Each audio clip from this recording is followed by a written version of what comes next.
Hello, this is the HCP60 by Hisky or Hisky helicopters. It is a 6-channel brushed collective pitch helicopter. It is a 60 size. It measures from the tail boom to the tip of the canopy at 7.5 inches. It uses linear servos instead of irregular geared servos. And I think it still flies great with linear servos. I know some people have complaints about them, but so far I've enjoyed it. I believe it's a good helicopter for mild 3D. I've flown it inverted and done a couple flips so far with it. I haven't tried anything crazy like TikToks or anything like that. Only reason being is I see a little bit of tail blowout, probably about 10 to 20 degrees of it. Not too serious, not as bad as my V977. I actually get really bad tail blowout with that for some reason. Some people don't get it as bad. It is a rather small helicopter. Just for comparison, here is a V911. As you can see, it has about, I'd say, another inch or so on it, on the tail boom. And then the V931 is quite a bit larger, probably overall length another 2 inches, if not more. It is a very good indoor helicopter. If you're going to fly it outside, you can fly it in high rates and just keep it really close to yourself. I've flown it outside several times and it does disappear pretty quick when you get far away from yourself. It flies on a single cell 180 milliamp battery. I've observed between 4 and 6 minutes worth of flight time. It comes with a charger. It takes about 20 to 30 minutes to charge, depending on what you use to charge it. I use the cell phone USB style charger because you can get 2 amps out of those. Not that it charges at 2 amps, but it's faster than charging it on like your laptop USB connector. The transmitter is actually very nice. It reminds me more of a 6-channel radio, only because if I accidentally leave it in idle up mode and turn on the transmitter, it will tell me that. And it's actually a 3-position switch on the idle up. So this is normal mode, 0 idle up is low RPM, and then 1 idle up is high RPM. You have dual rates, which is really nice.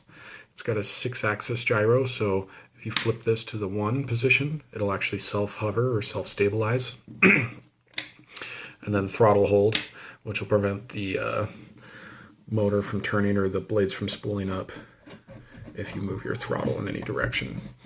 So far, I've really enjoyed flying it. I've probably got about 10 flights on it so far.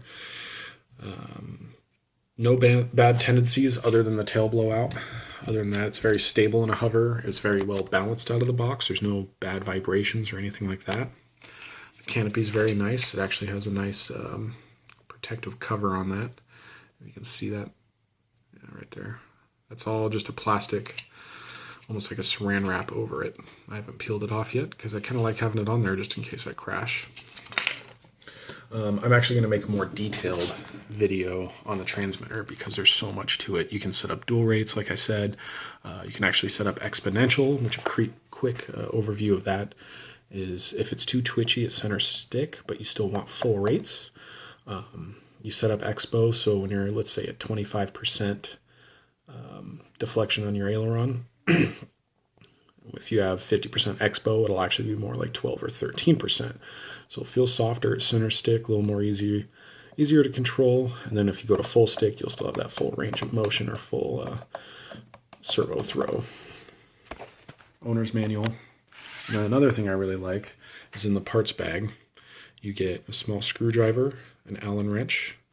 I got a green tail blade, 2 main blades, and then an assortment of hardware, which I actually really like. So in this bag, we have dog bones, which go from this swash plate to the blade grips.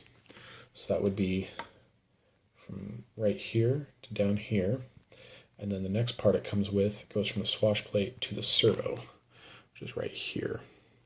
And then small screws which are used for hooking up the servos to the body or the main board to the body. And then these bigger screws are actually grip screws for your blade grips, which I really like because I've actually lost these type of screws before with my V977, replacing blades out at the park. You drop the screw in the grass and it pretty much disappears. So that's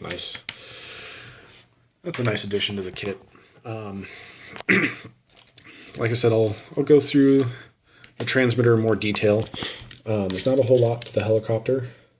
It's very lightweight. It's got a nice pad, probably to weed out any vibrations you may get going through to the board and going to your gyro.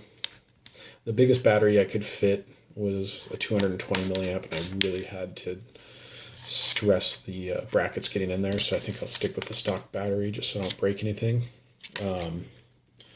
The skids are actually breakaway skids, which is nice. So in a hard crash, they'll just break off rather than snapping the frame.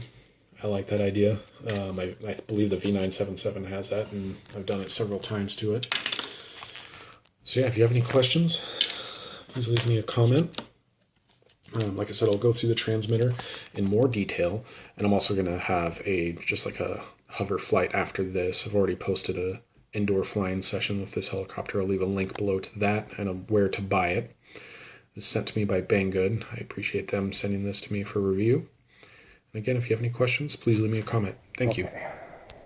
Made in hover with a Hisky HCP60.